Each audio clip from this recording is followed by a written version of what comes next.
Hello everyone! This is going to be a quick and short one. I want to share how I made all of these 4 cards using the same color palette, just changing the colors around a bit, and how you can use this idea to produce multiples or mass produce your cards. All you need to remember is create like an assembly line. So I trimmed all my cardstock off camera, and I also did all the die cutting before I started my video. Here are the 4 card bases that I chose, and I'm just gonna score each one of them in the center.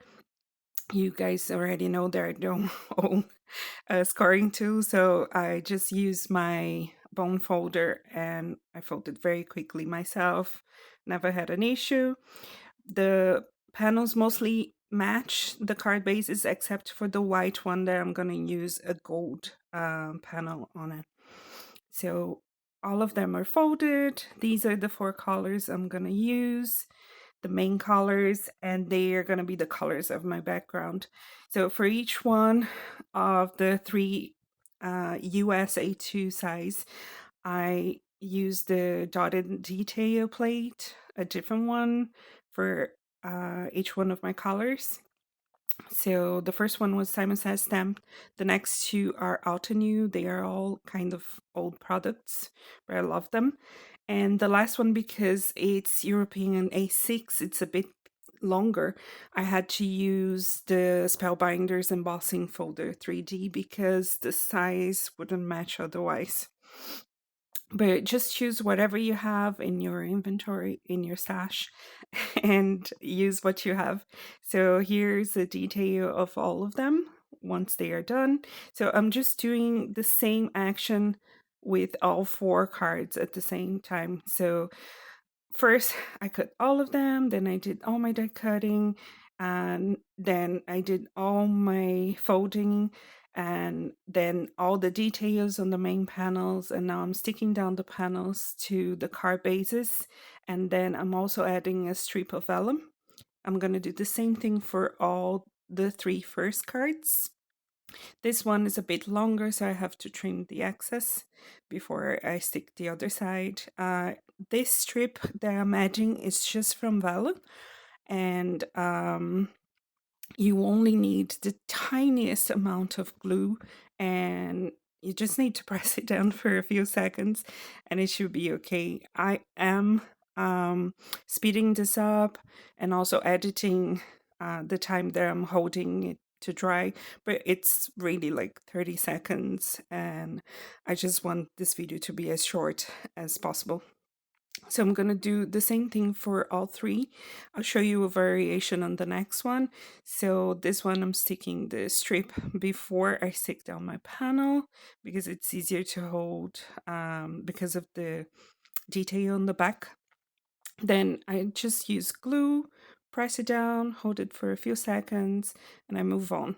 For the third one here, I had a longer strip of vellum, and I'm just gonna turn it around, fold the I kind of centered the panel, and then I'm just gonna fold the leftovers on each side with glue if you don't want those tiny dots of glue showing up. This, you can do this instead, and then your glue will be hidden on the back of the panel and no one will see it. So it's just a small variation, but I know some people don't like the wet look that the glue leaves on the vellum in the end.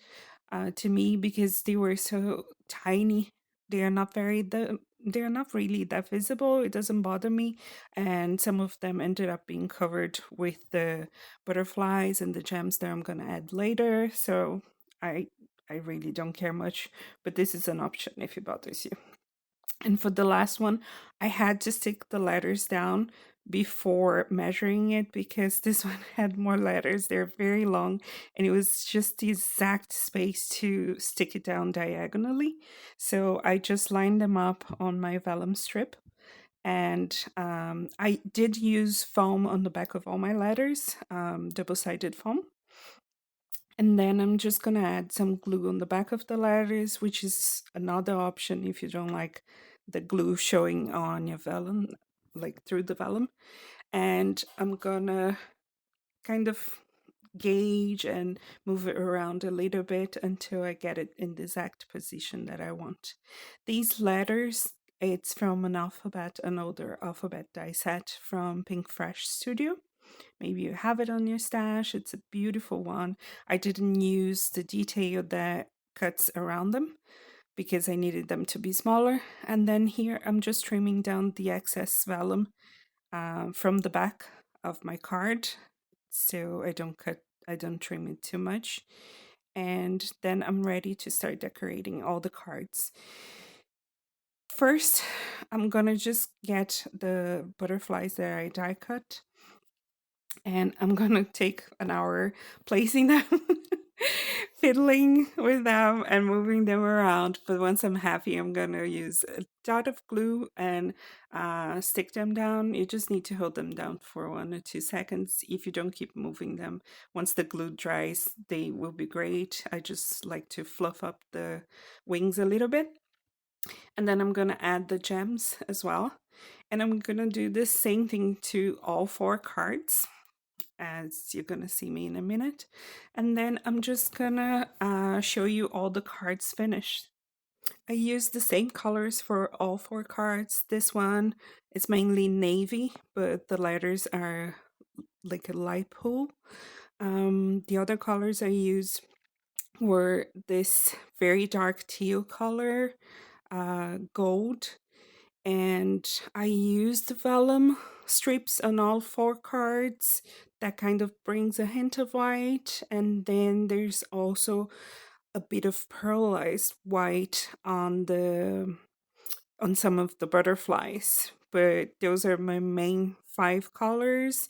I guess 4 main ones in white, if you count white as a color. Some people do, some people don't.